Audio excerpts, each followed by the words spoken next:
கிருஷ்ணராஜபுரத்தை சேர்ந்த கண்ணன் என்பவர்கள் மகன் ஆகாஷ் என்ற 26 வயது இளைஞர் 6ஆம் தேதி அன்று ஏதோ சிறு மோதல் சம்பவத்திற்காக காவல்துறையால் பிடித்து செல்லப்பட்டு காவல்துறை கட்டுப்பாட்டிலேயே வைத்து அவர் காலை உடைத்து மூச்சு திணறல் ஏற்படும் அளவிற்கு அடித்து அவரை கொலை செய்திருக்கிறார்கள். இந்த சம்பவத்திற்கு புதிய தமிழ் கட்சி முதற்கண் கடுமையான கண்டனங்களை தெரிவித்துக் கொள்கிறேன். கடந்த ஆண்டுதான் சிவகங்கை மாவட்டம் மடப்புறத்தை சேர்ந்த அஜித் என்ற கோவில் காவலாளியை கூட்டிக் கொண்டு காவல்துறை அடித்து கொண்டது அது பெரும் அதிர்ச்சியை ஏற்படுத்தியது. தமிழ்நாடு முழுவதும் அதிர்ச்சியை ஏற்படுத்தியது. அந்த வழக்கில் நீதி கிடைப்பதற்கு முன்பு, அந்த சுவடுகள் ஆறாததற்கு முன்பு அதே மாவட்டத்தில் அதே போல மீண்டும் ஒரு கொலையை இந்த மாவட்ட காவல்துறை அரங்கேற்றியுள்ளது. அதில் எப்படி சிறப்பு ஒரு கம்ப்ளைண்ட் கொடுத்த உடனே ஸ்பெஷல் டீம் வந்து அந்த அஜித் என்ற இளைஞரை அடித்ததோ அதே போல இங்கேயும் ஒரு ஸ்பெஷல் டீம், அந்த ஸ்பெஷல் டீம் கூட்டி கொண்டு போய் காலில் அந்த பையன் சொல்லியிருக்கிறான் அவங்க பெற்றோர்கிட்ட, ஒரு காலில் கீழே வச்சு காலை மேலே வச்சு அதுக்கு மேலே இன்னொரு கல்லை தூக்கி போட்டு உடைச்சு கால் உடைச்சிருக்கிறான். அதற்கு கதைகள், பல கதைகள். அவன் தப்பிக்க முயற்சிச்சான், பாலத்திலேருந்து குதிச்சான், மேலும் மேலும் பொய்யே கூட்டிக் கொண்டே போறாங்க இந்த மாவட்ட காவல்துறை.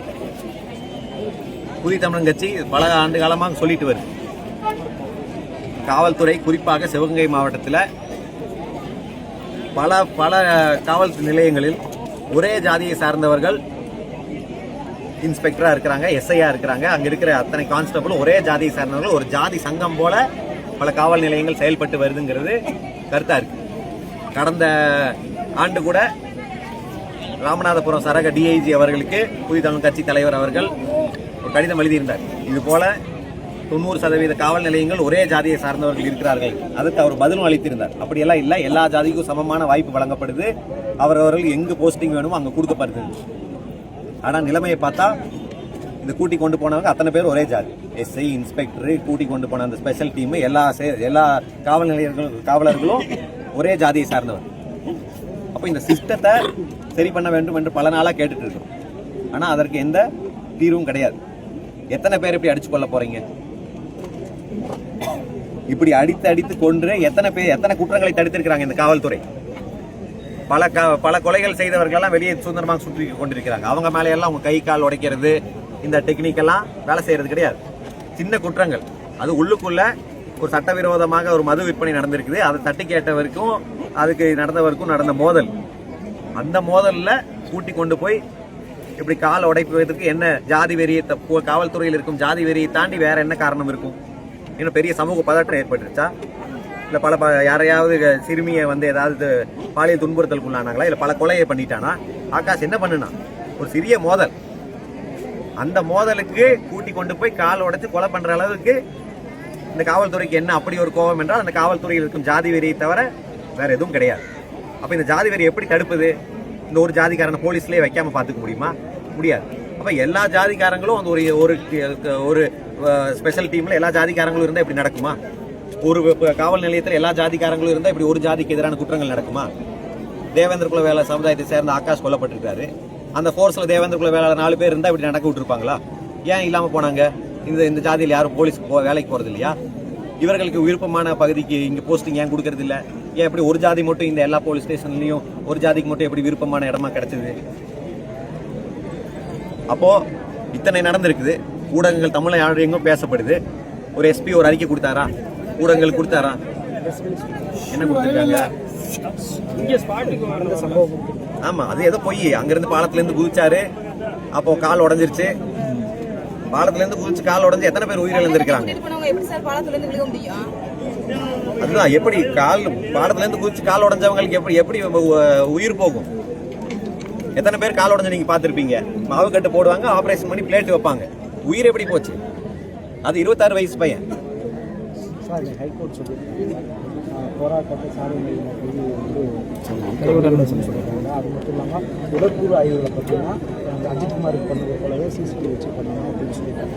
அது மட்டும் மாதிரி நம்ம சைடுலேருந்து இப்போ கேட்கப்பட்ட போது சிசிடிவி காட்சி அந்த சம்மந்தப்பட்ட நாட்களுக்கான சிசிடிவி காட்சியில் வந்து போலீஸ் பாதுகாப்பாக கொடுக்கணும் அப்படின்னு சொல்லியிருக்காங்க. இந்த அரசு தரப்பு கோரிக்கை ஏற்றுக்கிட்டாங்க. இதெல்லாம் மக்களுக்கு இடையூறாக சாலை மறியல் வந்து முதல்ல வந்து அவங்க பெற்றோர் மூலமாக கூறி இந்த சாலை மறியல் வந்து கைவிடணும்னு சொல்லியிருக்காங்க. இது என்ன சார்? இல்லை, வழக்கமாக நீதிமன்றங்கள் அது வேற ஒரு அமைப்பு போயிருக்குது. அவர்கள் கோரிக்கை வைத்திருக்கிறார்கள். அது மக்களுடைய கோரிக்கை கிடையாது. மக்களுடைய கோரிக்கை உண்மையாக என்னவென்றால் அவர்கள் மேலே இந்த போலீஸ்காரங்க கூட்டிகிட்டு போய் அடிச்சிருக்கிறாங்க, அவங்க மேலே எஃப்ஐஆர் பதிவு செய்யணும். கொலை வழக்குக்கான எஃப்ஐஆர் பதிவு செய்யணும். அவர்களை ரிமாண்ட் செய்யணும். இன்னும் சஸ்பெண்ட் கூட பண்ணாமல் வச்சிருக்கிறாங்க.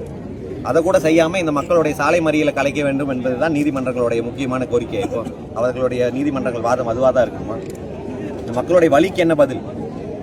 கொலை நடந்திருக்குது, ஒரு உயிர் போயிருக்குது, அன்நேச்சுரல் டெத்து நடந்திருக்குது. அப்போ ஒரு எஃப்ஐஆர் ஃபைல் பண்ணணும்ல, அன்நேச்சுரல் டெத்துக்கு நடந்திருக்குதுங்கிறதுக்காக. நம்ம கொலை நடந்திருக்குதுன்னா யார் கொலை பண்ணான்னா அந்த போலீஸ் டீமுக்கு மேலே எஃப்ஐஆர் ஃபைல் பண்ணணும். உடல் கூறு ஆய்வுனால போலீஸ் கஸ்டடியில் நடந்திருக்குது இல்லைங்களா? உடல் கூறு ஆய்வு எப்படி நடக்குது? ஒவ்வொரு முறையும் இது பண்ணி நடக்குது. சிபிசிஐடிக்கு மாற்றி விட்டுறாங்க. எந்த சிபிசிஐடிக்கு மாற்றி விட்டுற கேஸில் இது நீதி கிடைச்சிருக்கு? எந்த காவல்துறை தண்டிக்கப்பட்டிருக்கிறாங்க? தமிழ்நாட்டில் அப்போ என்ன காவல்துறை கொலைகளே நடக்கலையா? காவல் நிலைய மரணங்கள் நல்லா பேரை மாற்றிடணும். காவல்துறை கொலை இதை அடிச்சு கொண்டு இருக்கிறாங்க. என்ன நடக்குதுன்னு தெரியும். பல பேருக்கு கையை காலை உடச்சி நொண்டி வர்ற மாதிரி பெரிய ஹீரோயிசமாக போலீஸ் காட்டிக்கிறாங்க. இங்கே என்ன நடந்திருக்குதுன்னா காலை உடச்சிருக்கிறாங்க. அந்த கால் முறிவு போன் ஃப்ராக்சர் ஆகிருக்கு. அதனால ஃபேட் எம்பாலிசம் என்ற இதாகி மூச்சு திணறலாகி அந்த பையன் இறந்துருக்கிறான்.